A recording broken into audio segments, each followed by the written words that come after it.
CVille Show, guys. My name is Jerry Miller. Thank you kindly for joining us on a Friday in downtown Charlottesville. Last piece of content for the week from the water cooler of content and conversation in Charlottesville, Albemarle County, and Central Virginia, the I Love CVille Show.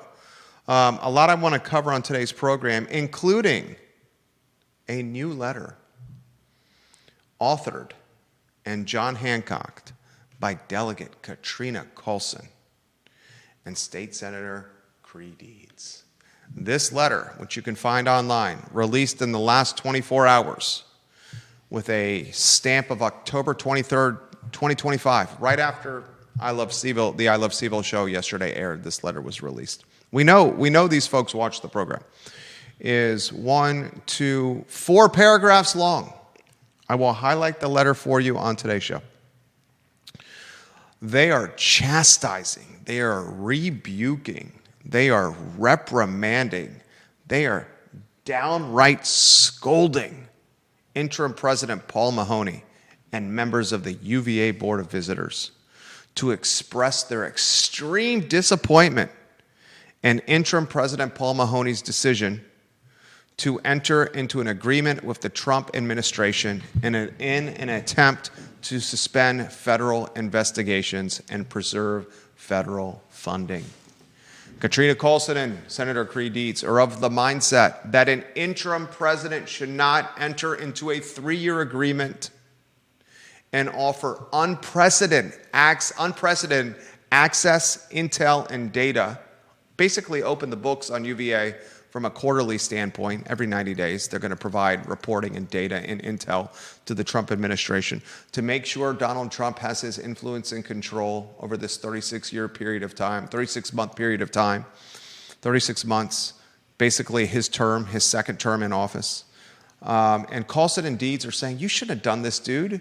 There's an election where Spanberger is a double-digit favorite to win the governor's mansion, and when she does win the governor's mansion, there's going to be a brand new board of visitors, and you, Paul Mahoney, won't even be in Carr's Hill, won't even be in the president's mansion. You're not going to be in a position of power. What are you doing, dog?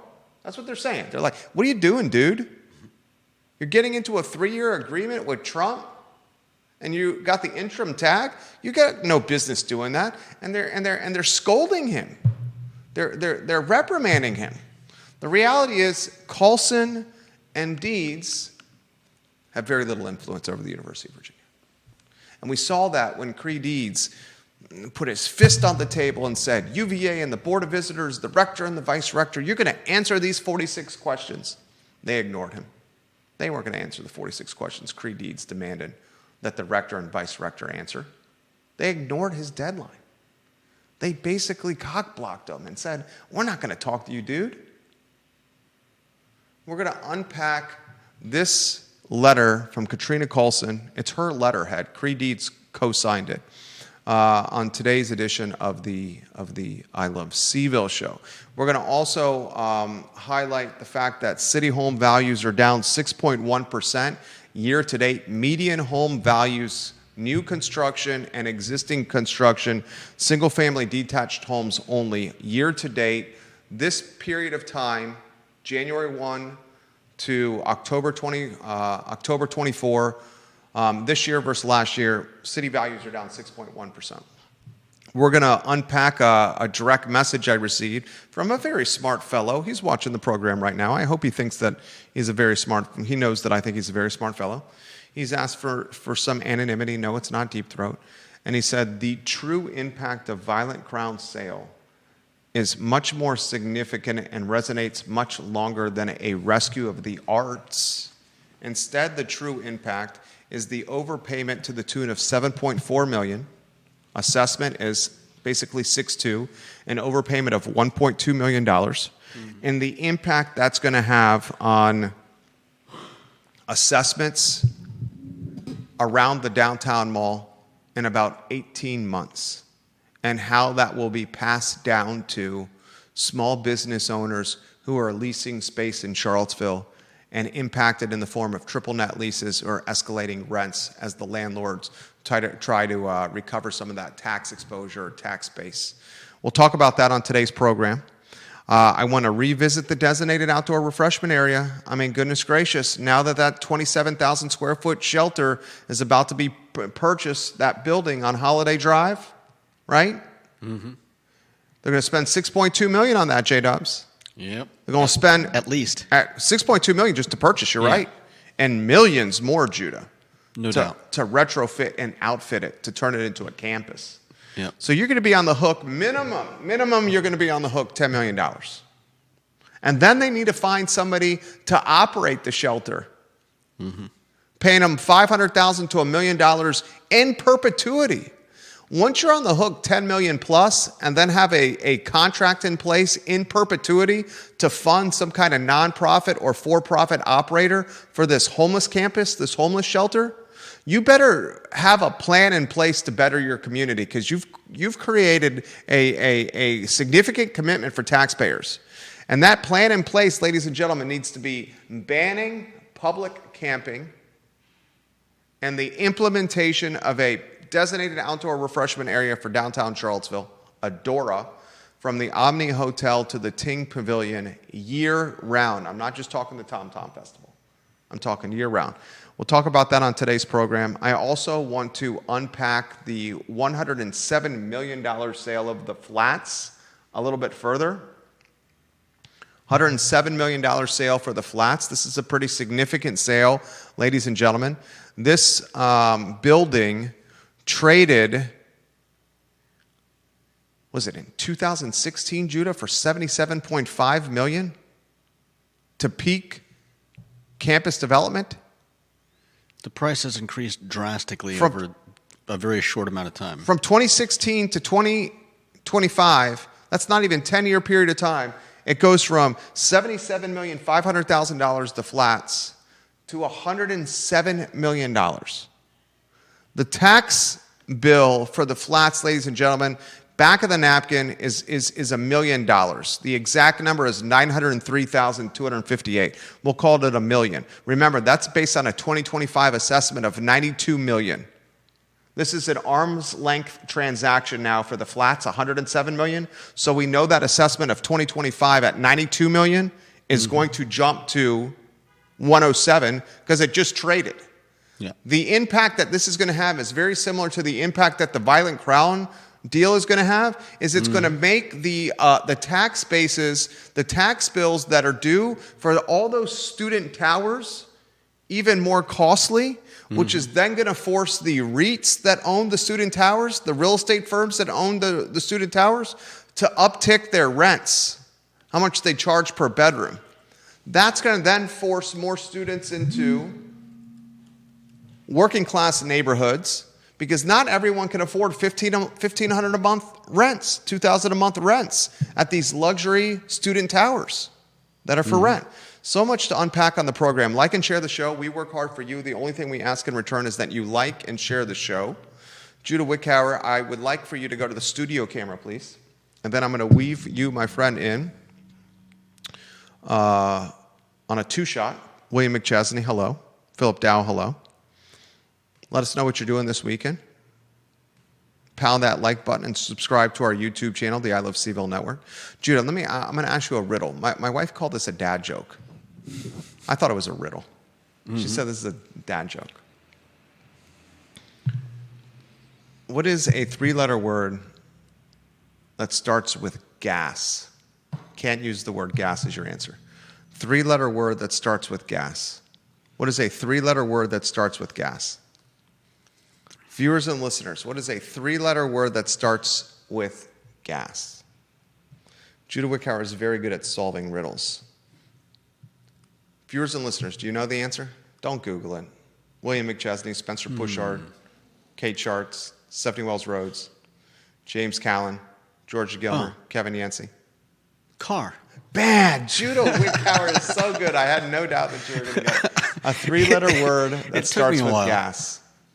This car. I had no doubt in my mind that you were going to get that. It wasn't easy. No doubt in my mind. Let me ask you, if I asked that riddle, my wife answered gas. I said, what's a three-letter word that starts with gas? And she said, gas, Jerry, duh. And then walked away and grabbed her coffee and said, put the boys in the Ford Explorer, let's go. Stupid dad joke. That's why I caveated it with you. You can't answer the word gas. Yeah. She said, it's gas, duh. Got the coffee and said, go put the kids in the Ford Explorer. Get your kids' backpack on. You're late for school. I mean, it's implied that it doesn't have the word gas in it, but it does help to specify. To caveat it. Yeah. That's a little dad joke or riddle for your cocktail and charcuterie party this weekend. What's a three-letter word that starts with gas? Car. Mm-hmm. A lot we're going to cover in the broadcast today. We'll give some love to John Vermillion and Andrew Vermillion at Charlottesville Sanitary Supply. They've been in business for 61 consecutive years. 61 years in business, ladies and gentlemen. Charlottesville Sanitary Supply. They're located on East High Street, and you can find them at charlottesvillesanitarysupply.com. Anything sanitary related you can buy at Charlottesville Sanitary Supply, and they will same-day delivery for free to you your sanitary supply purchase. They also sell Miele vacuums that are the best vacuums possible. They have a mechanic on site that can repair vacuums and pool cleaning robots, and they do water and swimming pool testing. Charlottesville Sanitary Supply, A-plus people. A-plus people. Judah Wickower, so much I want to cover on the broadcast today. Where do you want to begin? Do you want to begin with Katrina Callsen's letterhead? Sure. A letter co-signed by Senator Creed Deeds. Have you ever seen the movie Mr. Deeds? Mr. Deeds, is that with... Adam Sandler, yes. I don't think I've seen that Change one. Your Socks. Change Your Socks. That's the butler, John Turturro, who always shows up when Adam Sandler needs something. He is always like, change your socks. Every time we say Creed Deeds, should we say, Creed, change your socks, Deeds? I'd like to have some fun on a Friday. Here's the letter, okay? The letterhead is Katrina Callsen. It's co-signed by Creed Deeds and Katrina Callsen.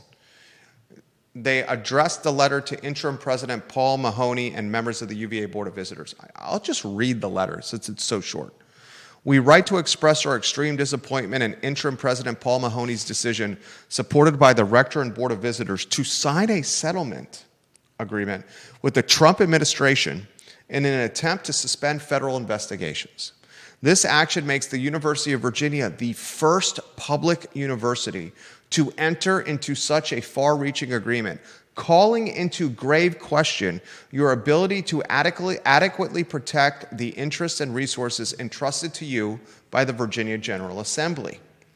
Contrary to your claim that the deal preserves the academic freedom of our great state university and does not involve external monitoring, the agreement actually subjects the university to unprecedented federal control. You have pledged to personally report to the Assistant Attorney General each quarter and granted the federal government the broad right to make such inquiries as it deems necessary to verify the accuracy of those reports. Unfettered external review and access is absolutely a form of monitoring. The agreement further allows the federal government in its sole discretion to decide if UVA's progress is insufficient according to ideological interpretation, and then to pursue enforcement actions, monetary fines, or grant funding termination as it deems appropriate. 2 more paragraphs left. In your letter, you pledge to uphold the Jeffersonian ideal of unyielding pursuit of truth wherever it may lead. You do not provide the entire quote. It is etched on an entrance to New Cabell Hall and reads, "For here we are not afraid to follow truth wherever it may lead, nor to tolerate any error so long as reason is left free to combat it." Last paragraph. We cannot imagine Mr. Jefferson would find any comfort in your correspondence. Your actions fail to leave the university free and afraid to combat that which is untrue or in error. By agreeing to these terms, UVA risks betraying the very principles you espouse in your letter: academic freedom, diversity, and free expression. For these reasons, we call for immediate action to reverse this surrender of institutional autonomy and reject further federal interference. End letter. Signed by Katrina Callsen and Cree, change your socks, Deeds. Judah Wickower. Katrina Callsen, her letterhead, Cree Deeds, also John Hancock, are reprimanding, scolding, rebuking, calling into question the decision-making of an interim president who's been on the job for a New York minute. Furthermore, Katrina Callsen, in quotes on the record to local media, has said it is absolutely horrible judgment for someone who has an interim tag to enter into a 3-year agreement with the federal administration, with the Trump administration, with the federal government, when an election is right around the corner and it is obvious that a Democrat, Spanberger, is going to win by a landslide and likely change the complexion of the Board of Visitors and who will hire you, who will replace you in the president's mansion at UVA. Mm-hmm. Goodness gracious. Where, my friend, would you like to begin? Well, first of all, I'm curious about Mahoney's political standing. There seems to be a lot of the opposite feelings on this deal from the right side of the aisle, from Glenn Youngkin to Jason Mayaris to members of the Jefferson Council, Joel Gardner, and so as you mentioned Spanberger, I wonder if this was a preface to the assumed taking of the governor's seat by Abigail Spanberger. You have to ask the question. Now, when interim President Paul Mahoney was announced as the Band-Aid with Jim Ryan's surprising resignation, the positioning of Paul Mahoney as interim president was one that was championed by people in positions of power because of his neutrality and his experience as a department leader. Yeah. Okay. As an academic visionary, as a leader of academics and someone who could navigate many constituencies, student bodies, faculties, board of visitors, politicians, fundraising, donors. That's how they champion him. Mm-hmm. I also ask the question, does Paul Mahoney make this decision knowing that in January or February, the Board of Visitors is completely different in its look, with Spanberger appearing to win in a landslide in November over Winsome Earl Sears, who's run an absolutely blunderous and horrendous campaign? But that's not necessarily true, though, about the Board of Visitors. They're not. Has a governor ever completely wiped the slate on the UVA Board of Visitors? No, you're right. No, they have not. But Usually what did Glenn Youngkin do? At a time, right? What did Glenn Youngkin do? I know. He set the precedent for canning a Board of Visitor member through utilizing something that only a governor can do, malfeasance and malpractice, which is extremely up to the interpretation of one person, the governor. I mean, he's also the person. The governor is also the person that puts them in that seat. Not always. Spanberger is going to be inheriting the BOV. No, but I mean, nobody else puts them in place. So yeah, you're right that it could be a different governor enacting, their vision of what the BOV should be, but in the case of Youngkin, he was the one that put him there. He's the one that took him out. Yes, he sets the precedent that Spanberger, if she takes the seat, which is likely, that she could, she could call something malfeasance or, come up with some excuse to. But what would be the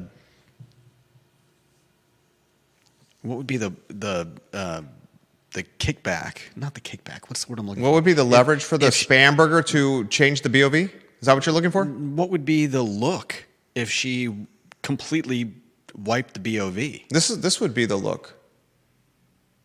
The Board of Visitors, one of the most powerful boards in the Commonwealth, has been fully appointed by Glenn Youngkin, a radical Republican. This is how she would spin it, a radical Republican who has allowed the Trump administration, the fox in the henhouse, Trump at UVA, and I, Abigail Spanberger, am going to make a stand for the top public university in the country, and my stand, darn it, is going to be on the Board of Visitors and replacing all the people in positions of power that allowed an interim president to negotiate a 3-year deal with a dictator president and Donald Trump and offered him unfiltered and unprecedented access into Thomas Jefferson's University.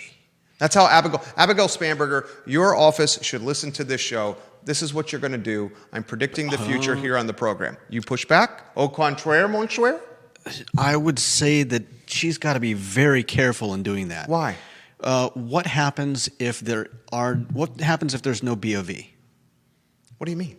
What happens if there's nobody on the board? She would appoint people on the board. I know, but as Youngkin has set precedent in getting rid of board members. You're saying why would someone take the job? No.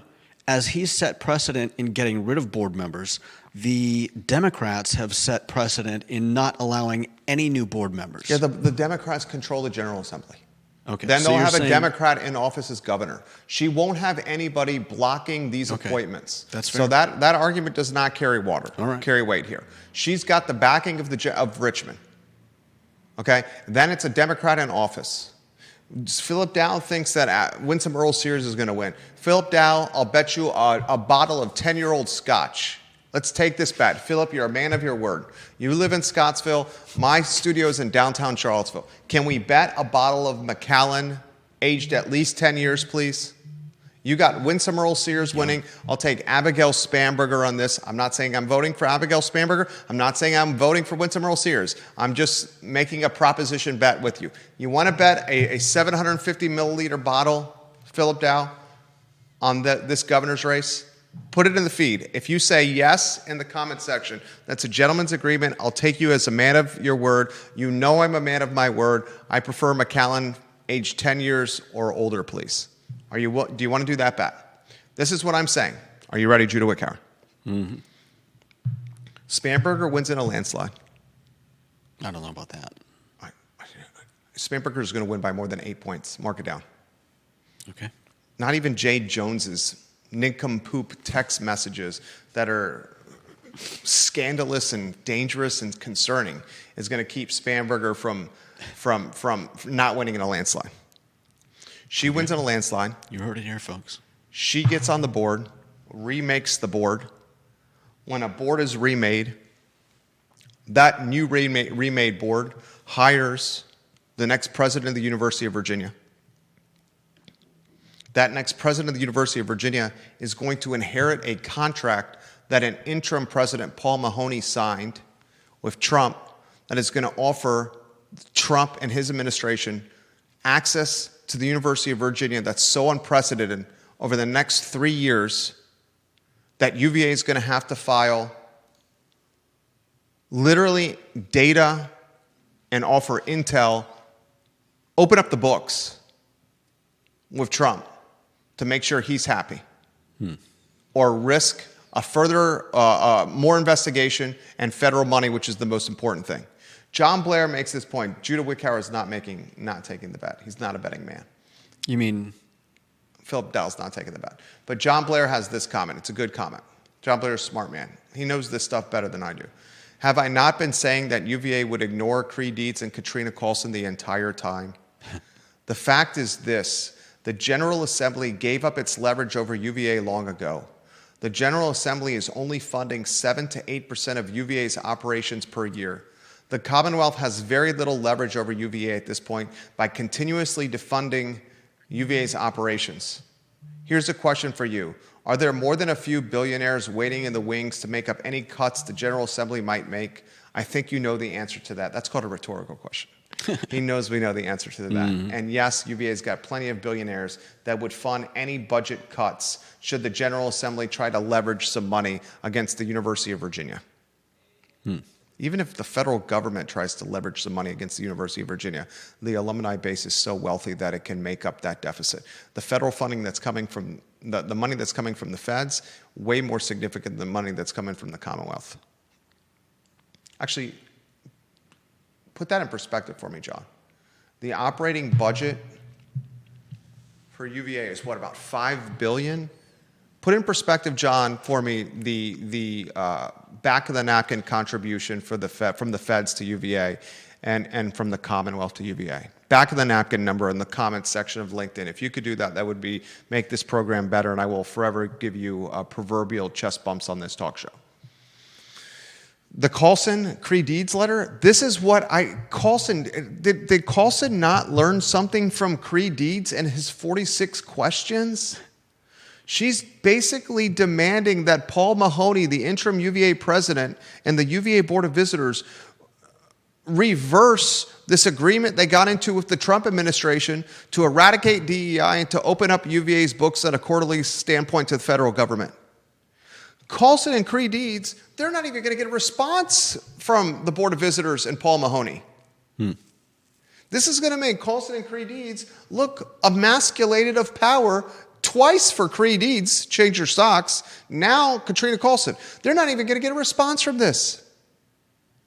They may document the trail now and be able to tout come January or February or March when Spanberger changes the BOV altogether. Maybe that's their way of saying we were the momentum behind this, but we all know that's not true.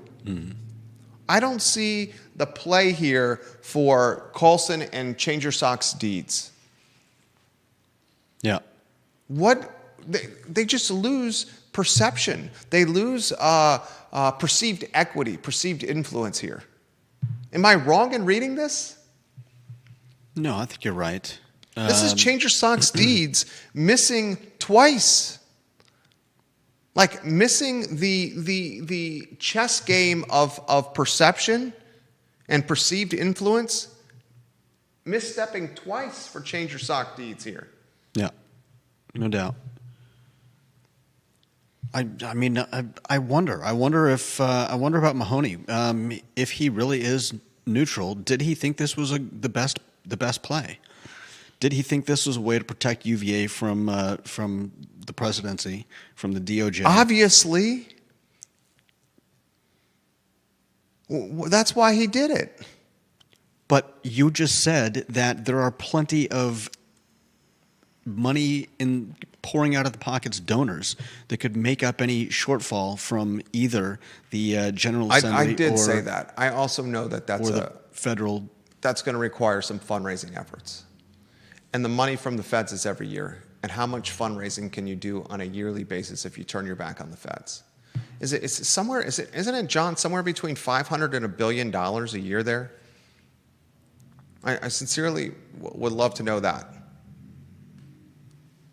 Janice Boyce Trevelyan, her photo on the screen, says if Spanberger comes in and cleans house on the Board of Visitors, that's just going to bring the wrath of the DOJ and the administration onto the University of Virginia. Oh, no doubt. This is the early stanzas, the early chapters of the A salvo? The what? A salvo? Yeah, the politicization of academics in higher education. I mean, politicizing higher education. Could it be said that it's already been politicized? Yeah, but it's going to a completely different level now.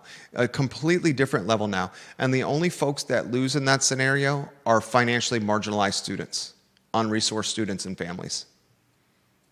The wealthy don't care. They don't care. Let's strip let's leverage the federal funding and let's leverage the Commonwealth funding.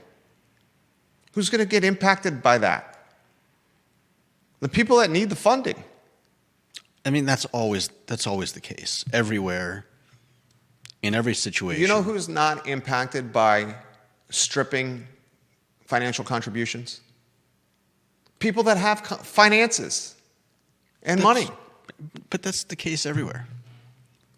Well, so you're saying such is life? Essentially. That's what you're saying?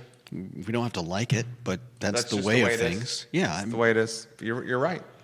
I mean, look around. Whether it's SNAP benefits. Yeah, that's a crazy story. Insecurity about SNAP benefits. Whether it's Youngkin has to declare a state of emergency to preserve SNAP benefits. Did you see that? Yeah. I mean, that's just Republicans and Democrats can't get along at a Ever. federal level. Yeah. The government's been closed for weeks. People are missing a payday Friday today. Today's a payday Friday. Paychecks missed. Mm-hmm. Poor people don't have SNAP benefits. Potentially. I believe they're getting Youngkin has to filled declare a for state now. of emergency to try to figure it out. Yeah. It's crazy. It's sad. I mean, that's a perfect segue into our next Politics headline back on the and show. forth. What's the next headline on the show that we have on there? Let's see. Will $7.4 million Violet Crown deal uptick tax assessments? Perfect headline into the perfect segue into the next one. We'll give some love to Oak Valley Custom Hardscapes. Oak Valley Custom Hardscapes, ladies and gentlemen, is who you should contact for anything hardscape related at your house or your place of business. They are fantastic at building like fire pits, bluestone patios, and outdoor experiences around your home. The return on investment on hardscapes at your house is not just financial, but it's quality of life experiences, moments where families can forever enjoy in real life and through their memory bank. Oak Valley Custom Hardscapes, some of the best, ladies and gentlemen. Here's the next question that someone in a position of intelligence, he asked for anonymity, not deep throat, suggested that we talk about on the show. And this is a perfect dovetail into the Flats transaction. Violent Crown, the movie theater, sold for $7.4 million. The buyers of Violent Crown, a paper trail uncovered by Deep Throat online through some quick investigation. He's very thorough with his investigative tactics. No doubt. Tie the money to an out-of-market family foundation, just called a nonprofit, that has a Scrooge McDuck bag of gold coins at its disposal. They're out of market. They're filthy rich. They want to preserve the arts. There's someone in market that asked them to contribute to this purchase. They did it for $7.4 million. Despite market value on this, I mean, first, the assessment's around 6.2. So they overpaid by back of the napkin $1.2 million. Those that are in this business see the actual value of this as the dirt because a movie theater structure has very little utility outside of movie theater. The value of the dirt, according to the city, assessed value is $3.6 million. Let's call it $5 million. Let's say they overpaid for this by $2.4 million. Okay? They overpaid by $2.4 million. I'm just talking I know. real estate I here. just want to say that they didn't just pay for the dirt. Okay. We're not going to go down the rabbit hole from yesterday. That was on yesterday's show. They overpaid, if you're a real estate person, $2.4 million. This intelligent person said, what you should also talk about is how in 18 months, this will be used as a comp to drive the assessed values of the buildings around Violent Crown. And as those tax bills that are due in June and December increase in the next 12 to 18 months, the landlords who own these buildings are going to pass that tax exposure down to tenants in the form of triple net leases. And if it's just a net or gross lease, standard lease, they're just going to raise their rents. And the folks that truly get impacted by this are the Shop owners. the small business owners, people. the average Joes and the average Jennifers. So much like the leveraging of federal funding, the leveraging of Commonwealth funding with the University of Virginia and how that impacts students on the financial margin, not the wealthy, much like federal Democrats and federal Republicans squabbling and fighting to the tune of shutting down the government for weeks, which is keeping not just government employees from getting their paychecks today, but impacting SNAP benefits, hurting the poor. This $7.4 million transaction down the road is going to impact tax exposure for property owners who have the leverage and sophistication to pass on those bills to their tenants. I don't know if that takes sophistication. Do you own a building on the downtown mall? What does that have to do with it? takes some sophistication to get there. Okay. Does it not? Yeah, that still doesn't mean that it takes sophistication to pass on costs. Triple net lease. Do you have any triple net leases? Okay. Few people are in a position to get other people to sign triple net leases. Okay, maybe sophistication is not the right word. They've used standards and protocols that have been in place forever. Is that a better description? Yeah, that's a little better. Okay. And because they've been in place forever, perhaps it's not sophistication to your point. Perhaps they're just following the norm. Okay. Maybe that's better. Thank you for holding me accountable. You're right. I appreciate that. That's a perfect segue into the flats conversation. We talked this week about how the flats, the apartment tower on West Main Street, where Mexicali is located, sold for $107 million. Yeah. The buyer of this apartment, the student apartment tower, is a REIT, a real estate group out of Illinois, Oak Brook, Illinois. The $107 million they purchased, in 2016 it was sold to Peak Campus Development for $77.5 million. The value of the land and the building started at $6.77 million in 2014. So we're talking about 11 years. It's gone from just under $7 million to, what did you say, being assessed at? It went from $6.77 million in 2014. I believe that's when Corin owned it. He sold it a year later to at $35.6 million. What a return for Corin right there. And then a year after that, it doubled. Nearly 7x return right there. 5x return for Corin from 2014 to 25. Then Corin's buyer, who bought it for $35.6, sold it a year later for over twice as much, $77.5 million. Sold it for $77.5 million. Peak Campus bought it. Now Peak Campus is exited at $107 million. This is the question I have to ask you. We know the 2025 assessment, that I'm going to you, Deep Throat. We know the 2025 assessment, Judah. Yeah, $92.2 million. So it's $92.2 million, the city assessment for the flats in 2025. This is an arm's length transaction, which means the assessment's now going to be $107 million. Yeah, because that's what someone paid for it. I saw that firsthand with my house. Bought a home in June of 2024. The tax bill that I got in December of 2024, 6 months later, was the same as June's tax bill, but then the tax bill in June of 2025, the one I just paid, was 25% higher. And it was 25% higher because my arm's length transaction justified an assessment increase and a 25% uptick in my tax bill. This arm's length transaction is going to mean an assessment right around 107, and every apartment tower that's on West Main, including the one across the street, the Standard. Isn't there the Lark is on here as well? On the Lark on West Main? All of those tax bills are going to increase as well. As though, to put in perspective how much the flats are paying, their tax bill is $903,000. And that $903,000 was based on the $92 million assessment. Yeah. So at the 107 assessment, it's going to be well over $1 million in tax bill. Yeah. That's going to be passed on to the students with escalated rents.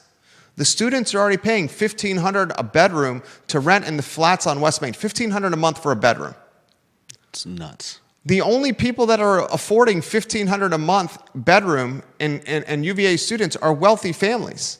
Yeah. That's $18,000 a year just to live in a bedroom, and that does not include the tuition, the money you need to actually eat, your books, your travel, anything else that goes with being a student.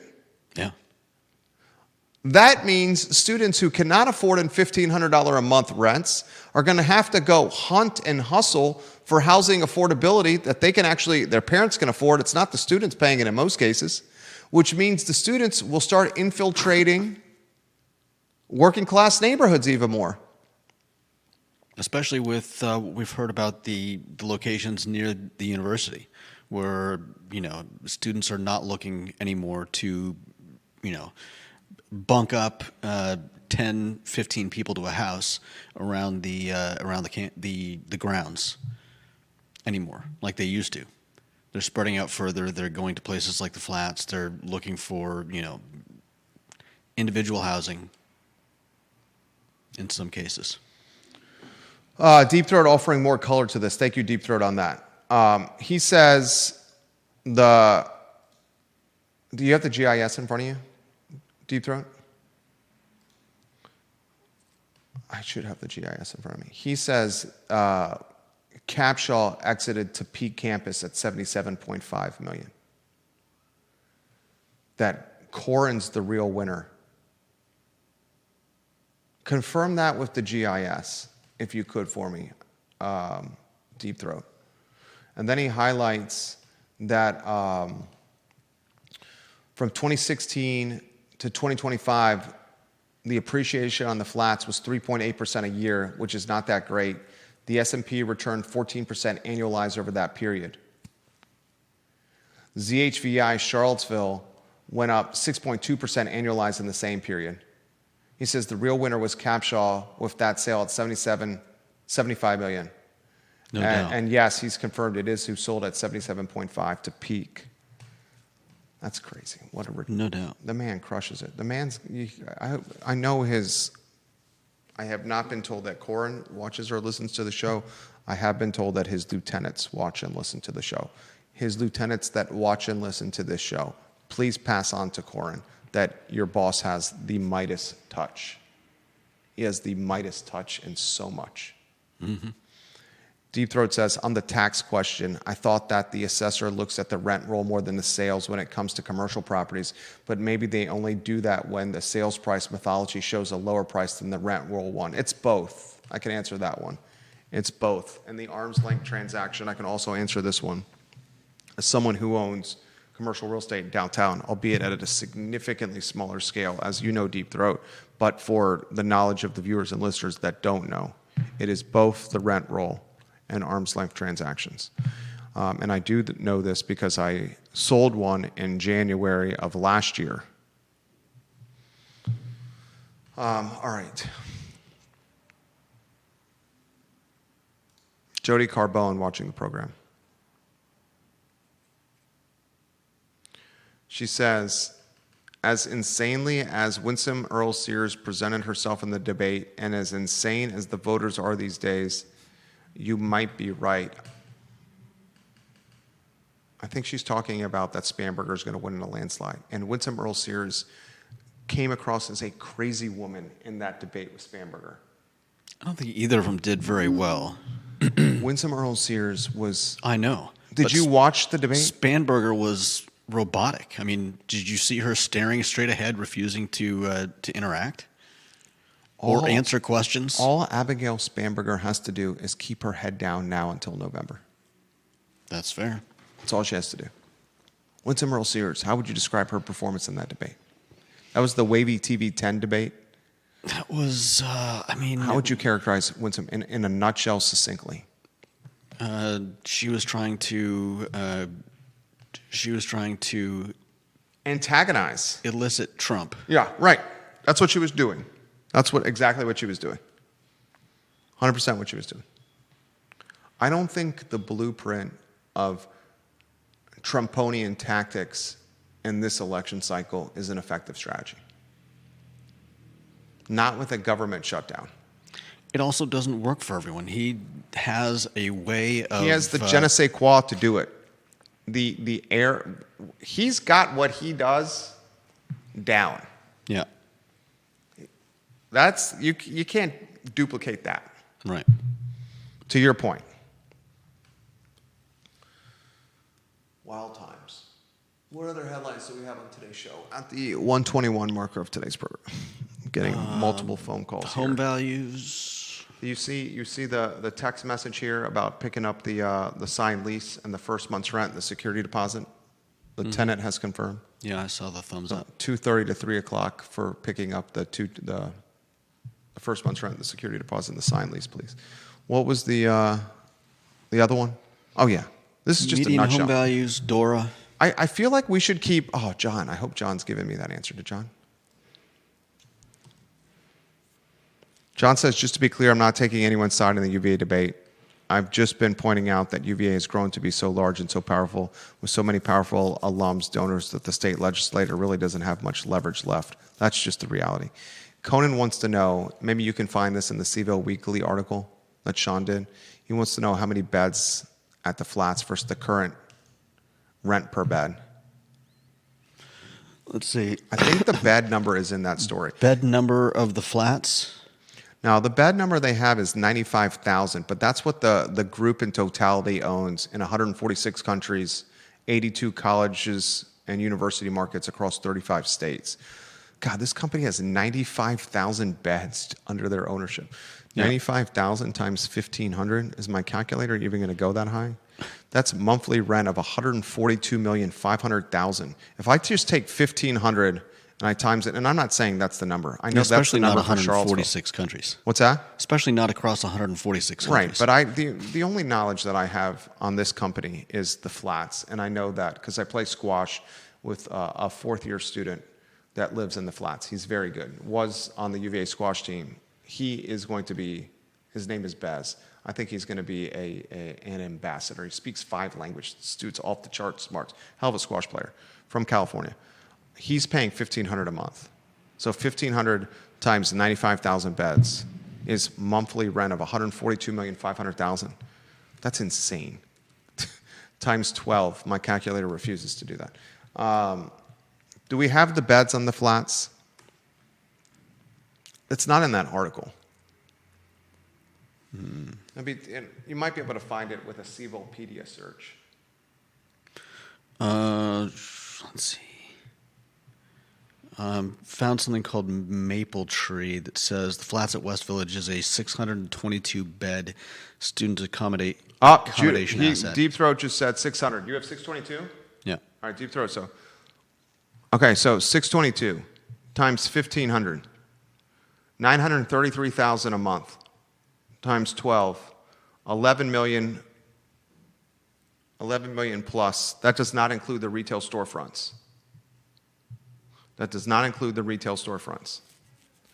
So rent roll just on the bedrooms, to answer your question, Conan Owen, is 11 million, 11.2 million. And Conan, let's lock in that deal we're working on, Conan. I got some more in the pipeline here. Let's lock that deal in, Conan. I'm ready to rock and roll. He also adds, I really appreciate the color that you add on these deals that we talk about, Deep Throat. He said, I said yesterday the gross cap rate is very good because you should knock off $10 million from the purchase price for the retail space.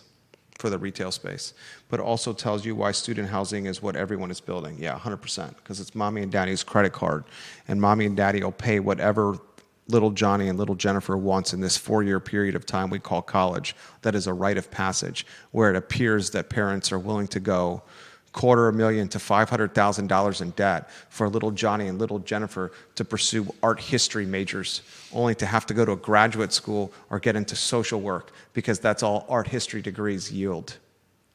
It's a wild time we live in, where millennial parents, what generation are you? Let's see. Let's pull up the generation chart. Let's see. I am Gen X. It's a crazy time we live in. Gen X parents. What's the generational chart? Put it on screen. It's up there. What's Gen X? The year range? 65 to 80. It's a crazy time. 1965 to 1980, the year you were born, Gen X, to old millennials, have kids in college. And this crazy time we live in, these parents who have kids in college now, for a 4-year rite of passage we call college, are willing to go $250,000 to $500,000 in debt to give little Johnny or little Jennifer an experience. An experience that, unless they pursue certain degrees, STEM most applicable, is going to yield very little upside, and will also yield political brainwashing. that won't be erased from their psyche until they reach middle-age status, if ever. Welcome to college. Your parents are going to be $500,000 in debt. Your kid's going to be brainwashed by radical professors. It's going to skew... But not at UVA. Not UVA. It's going to skew your future forever, at least until middle age when you realize you actually have to work to make your money. You can't just protest your stances all the time. I don't know. I hear protesters get paid quite well. Is that George Soros that's doing that? I'm sure he's bankrolling a lot of it. I don't know. I don't have any actual information or numbers. James Watson, I 100% agree. $1,500 a room. There's no way I could have went to the University of Virginia now unless I lived in Buckingham County and commuted to Charlottesville. 100%, James. I'm with you, James. I lived on 14th Street where I paid like $250 a room. When I lived on Little Graves out of college, 2 years removed from UVA, I was paying like $275 a room. When I first started renting the condo at the Villas at Southern Ridge, it was renting for $800 a month. That condo is renting for $2,800 a month now. That's been a period of 11 years. And I'm doing nothing different except have no debt on it. Wow, all times. All right, we gotta make some money here. What other headlines do we have on the show? There is the Philip Dow. You sure you don't want to make that bet?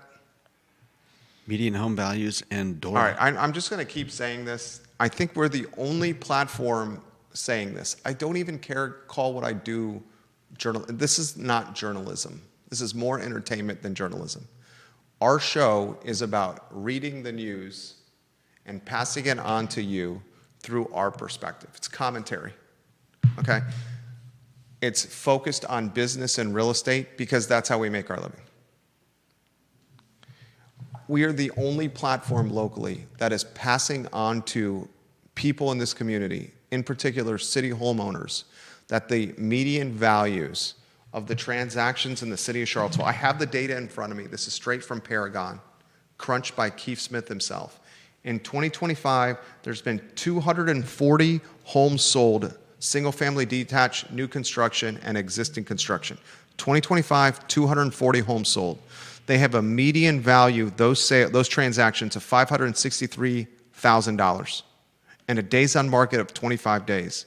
In 2024, there were 225 units sold from Jan 1 to October 24. So that's 15 less. But those homes sold for $600,000 median value and 5 shorter days on market, 20 versus 2025. That means median values in the city of Charlottesville in 2025 versus 2024 are down 6.1%. 6.1%, Judah. Mm-hmm.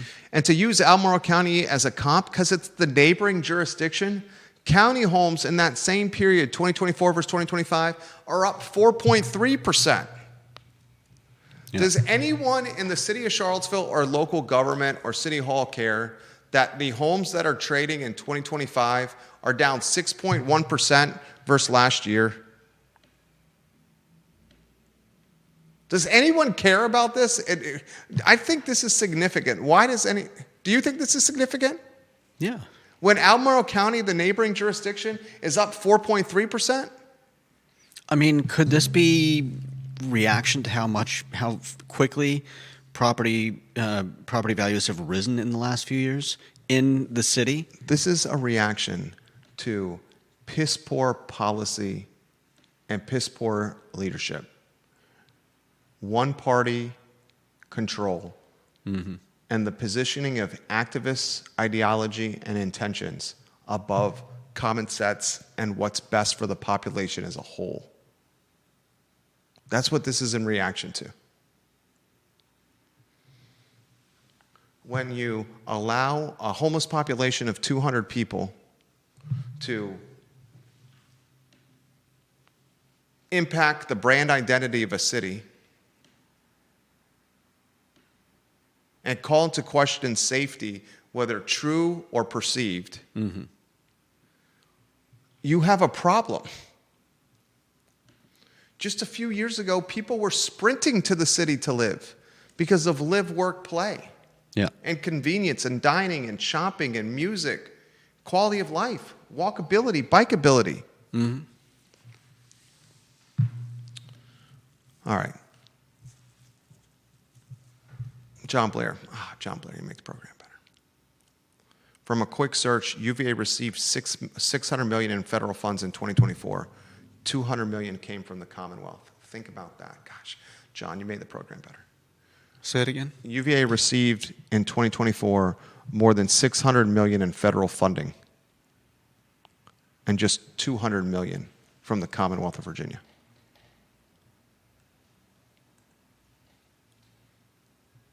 That, ladies and gentlemen, is 3x more federal funding from the feds than the Commonwealth. Yeah. I can assure you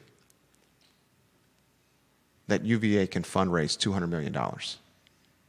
They could probably fundraise $600 million. But I don't know if they can fundraise $600 million every year by turning their back on the feds. Eventually, those people that are given the money are going to be like, stop turning your back on the feds. But a 3x disparity? No wonder they're not returning the text messages of Katrina Callsen and change your socks deeds. Right? Yeah, it's two people. It's not like it's not the entire. It's not a. The entire General Assembly? Yeah. All right, last topic on the show. There's a football game tomorrow. I'm going to a fall festival. You don't want to talk about the DORA? I got to talk about the DORA. I have to give the DORA more time. Save the DORA for Monday. City Council, I'll just touch on the DORA briefly. You want to return vitalization and stimulate the economy of Charlottesville City Council? This is what you do. You finalize your deal for the homeless shelter, 27,000 square feet, the $6.2 million. It's under study period now.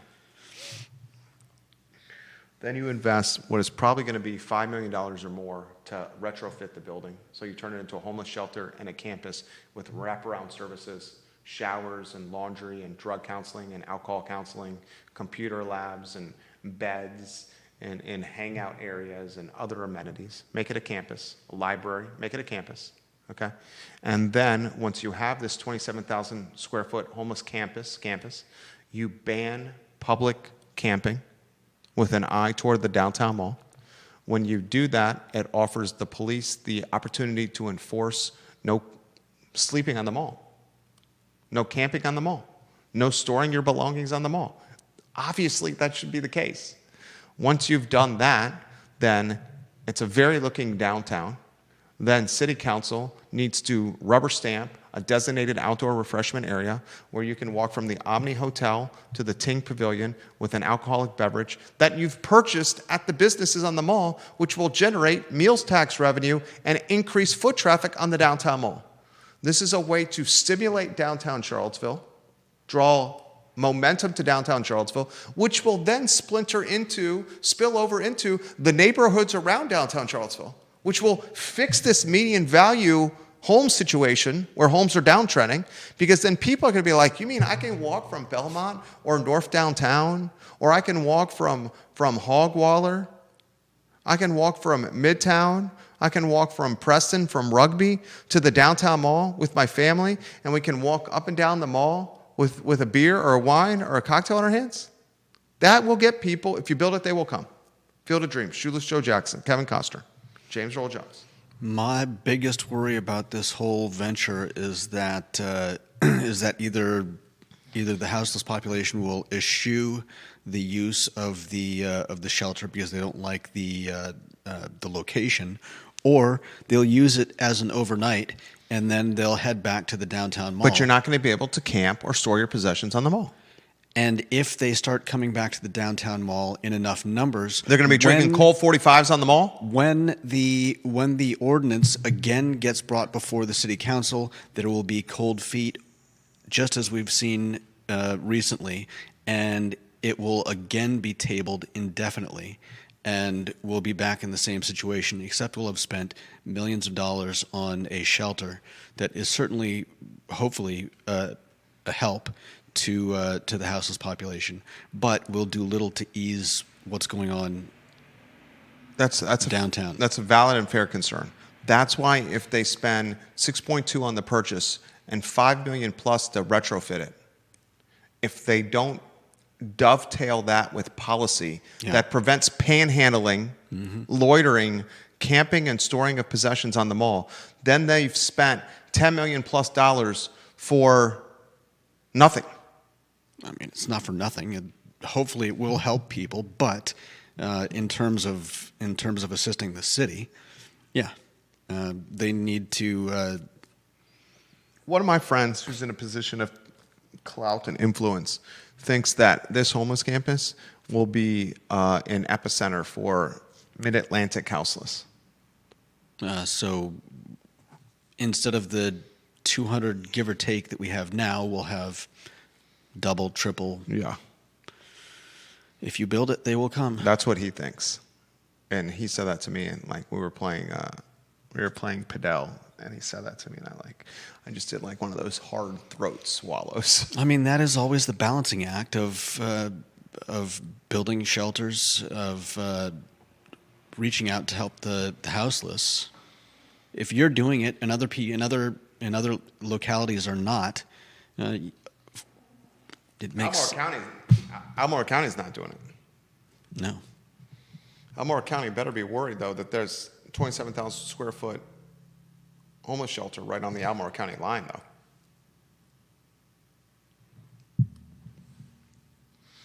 Deep Throat says, Judah makes a very good point, that this is a test of the sincerity of activists. They said we can't enforce rules unless we have a shelter. Okay, we get a shelter. Are you okay with enforcing the rules on the mall now? I'm genuinely curious. Yeah. He also says, I get the sense that the sweeps at D.C. are setting more homeless our way. 100%. Trump's banned homeless in D.C. Keith Smith went to D.C. for a real estate conference of CEOs, national conference in D.C. He said it on Real Talk. I'm not speaking out of turn. Yeah. Last year, they were walking in this area around their hotel, and he said, I didn't even feel safe. Keith's talking here, and he's a Marine. Yeah. He says, Yona definitely did not feel safe. Then they walk this year at the real estate conference. He said, not a speck of unsafeness or uncertainty in the entire time they were there. Completely different experience. Completely cleaned up. Completely clean, completely safe. He said in a 12-month period, it's completely night and day. Yeah. And that doesn't mean that just means that they've moved somewhere else. Yeah, he just said that. I was in D.C. all last week. Crazy how much cleaner it was 3 months ago. Exactly what Keith Smith said. All right, we got to make some money. It's 140. We got to make some money. You got to lease. You got first month's rent, security deposit to pick up. We got to make some money. All right, that's the show. It's 140. There's a football game tomorrow at 12 o'clock. It's on ACC Network. UVA is a what, 10.5 point favorite? Yeah, that's what you've got. The line open at 9.5 points. Just don't do your betting with Chauncey Billups and Terry Rozier. Don't do your betting with those guys. Goodness gracious, those guys are in a world of trouble. That's the show. My name is Jerry Miller. It's the I Love CVille Show. It's 142. It's 142. Thank you kindly for joining us. So long, everybody.